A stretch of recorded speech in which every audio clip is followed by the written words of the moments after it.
আসসালামু আলাইকুম বন্ধুরা, আবারও চলে আসছি রান্নাবান্না নিয়ে। আজ আমি আপনাদের সামনে কচুরমুখী এবং রুই মাছের একটি রেসিপি করব।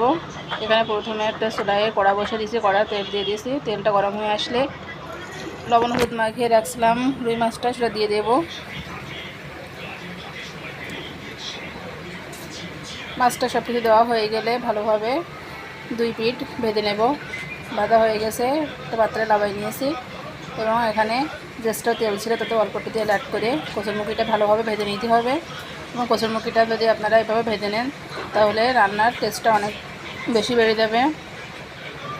এবং লবণ এবং হলুদ দিয়ে কচুরমুখীটা ভালোভাবে ভেজে নেব।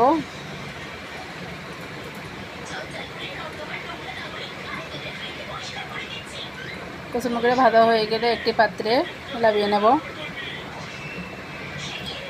তারপরে কড়াইয়ে যে তেল ছিল তাতে দিয়ে দেবো পেঁয়াজ কুচি, রসুন বাটা এবং কাঁচা ঝাল চিড়ে কেটে, লবণ হলুদ এবং ধনিয়া গুঁড়া দিয়ে ভালোভাবে কষিয়ে নিতে হবে।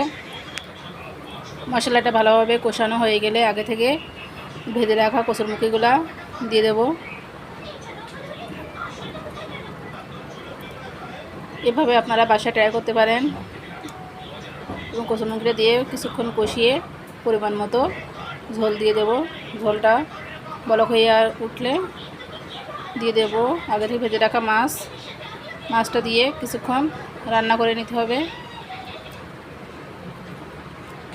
রান্নাটা প্রায় শেষ হওয়ার পথে আমি এখানে দিয়ে দেবো জিরা মরিচ বাটা দিয়ে আমি তরকারিটা লাভিয়ে নেব।